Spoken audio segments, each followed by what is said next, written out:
PXG has just released one of the strangest clubs I have ever looked at here on Let's Play Through. It's a very special club, a specialty club, and it's meant to get you out of trouble. This is the Desert Club from PXG. Let's turn it around. I'll tell you what makes it so unique. First of all, it's a very fun club. You've got the skull there, you've got the 26 there. I really don't even know what that's in reference to, because the loft of this club is a pitching wedge loft, and this is an 8-iron size shaft that they have attached to it. So I'm not sure what the 26 is, but if you know, let me know down in the comments.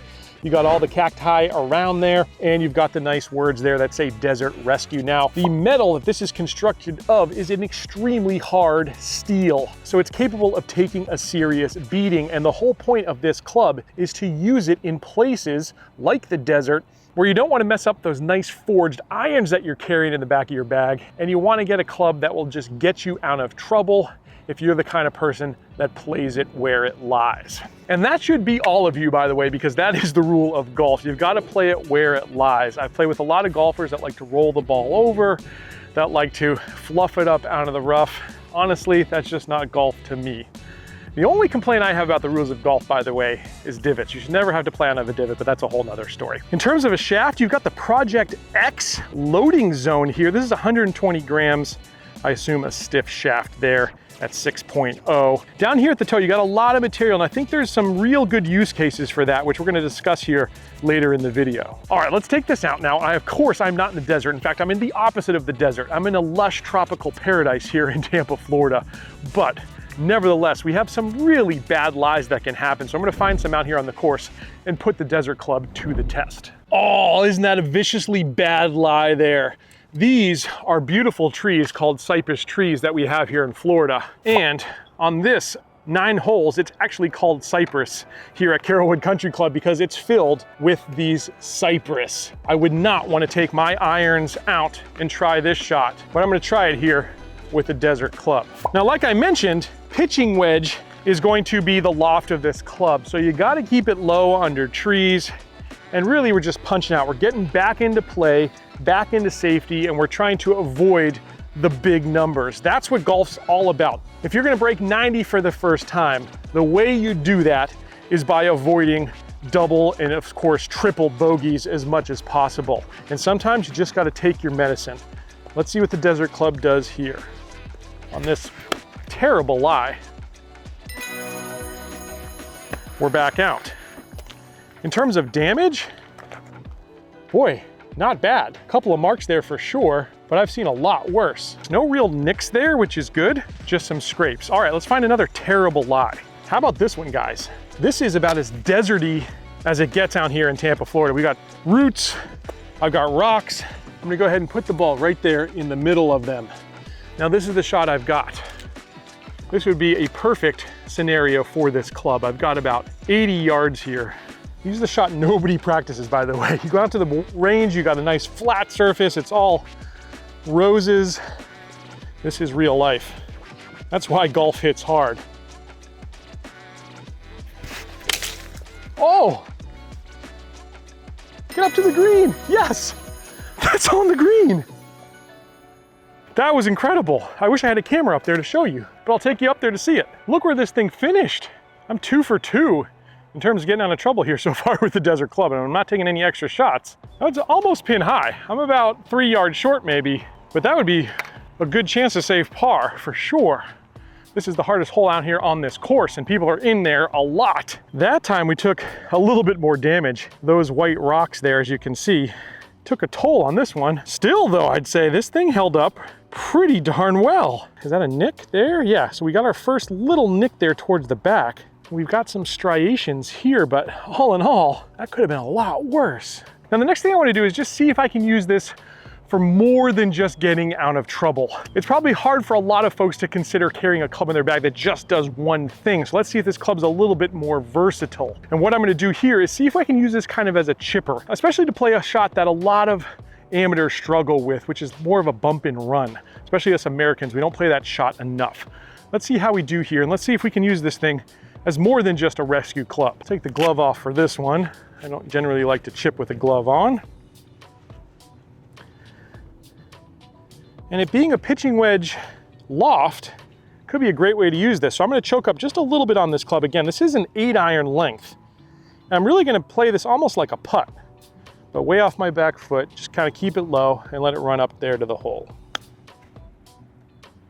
Not bad for a first attempt. I think it was good for weight. I just push it off to the right there just a touch.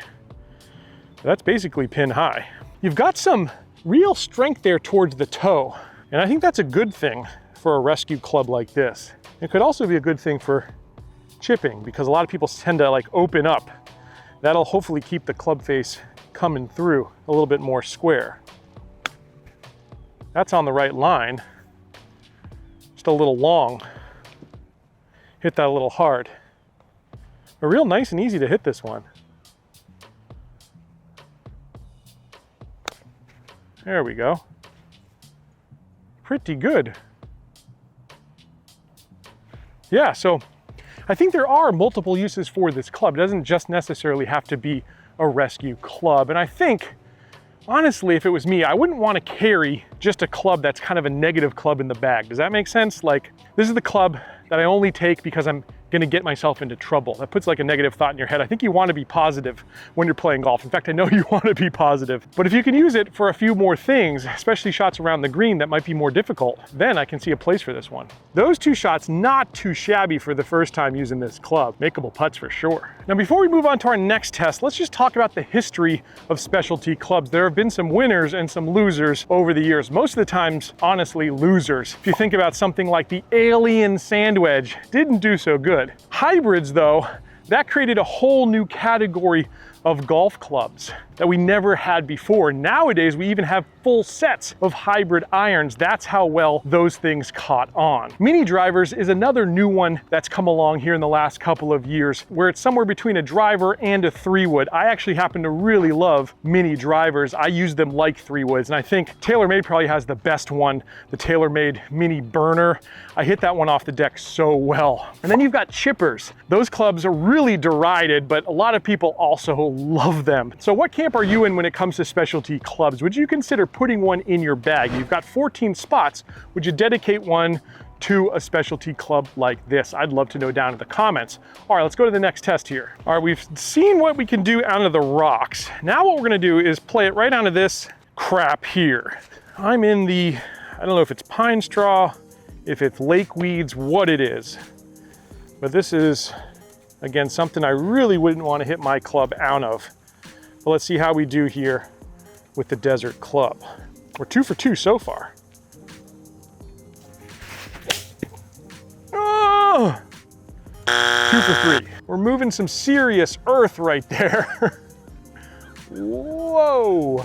Before we go on to the next test, let's just talk about PXG and what they've been doing and what kind of year they've had. I think they've put out some really spectacular clubs, starting with the Gen 6 driver. I think that is the longest driver I tested in 2024, and it's really just an absolute beast. They did a fantastic job with that one. Gen 6 irons, I got to test only for a short time, and I wasn't able to do a full review on them, but I hit some shots with them, and those look good as well. Most recently, PXG came out with the Allen putter, which is PXG's answer to a torque-free design. I think that putter does fantastic in terms of long putts and medium putts. One of the best I tried all year for sure. So PXG doing some incredible things and really pushing the boundaries. And for that, I just have to, you know, give them a little tip of the cap. They're really trying some new things. Will this one work? I don't know, but I like that they're trying. I also do think that PXG priced this thing right. We didn't talk about price up front, but this club is $99, so it's not on their expensive end. And as we know, PXG, very kind to the military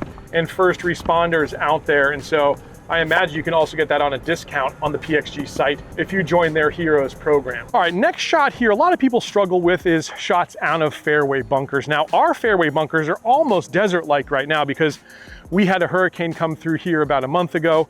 These bunkers got completely washed out and destroyed, and so they're not even being maintained. It's a perfect opportunity to try out the Desert Club out of some harder packed sand and see how it does. This, again, a shot that a lot of amateurs struggle with, and sometimes we try to make too much happen. We try to hit the perfect shot here. And maybe, again, as I mentioned before, it's just best to take some medicine, just get out and get on and try not to make a big score. Let's just see if we can advance this one down the fairway and how easy it is to get out of this sand. I hit it fat, but I'll tell you what, we're back in play and we're just fine. Here we are, back in the middle of the fairway on this long par 5. Might be able to get there in 3 if that was my drive and my second shot. So yeah, super interesting kind of concept club here from PXG. Again, I'd love to know what you think about it. Would you replace a club in your bag with this new Desert club? Does it have enough use cases for you? Are you one of those people that's always in trouble and needs to get out? I think that certainly would be a use case for this club. But like I said, and like I showed, I think there are some other ways you can use this club around the green. And golf is really a lot of times all about the creativity. How can you get yourself out of trouble, or how can you manufacture a shot that looks unlikely? There's probably a lot more use cases for this Desert club, and if you've got some, again, I'd love to know them down in the comments. I really do like that this club will hold up to a beating. It certainly seemed to do that. Again, it did really well 3 out of 4 times, getting out of really tough situations for me. And quite frankly, I would not have wanted to use my club in order to do that. I might have even taken unplayable lie on some of those. So, really interesting release from PXG. I hope you enjoyed this review, and if you did, I think you're gonna like this review as well. I'll catch you back here next time on another edition of Let's Play Through.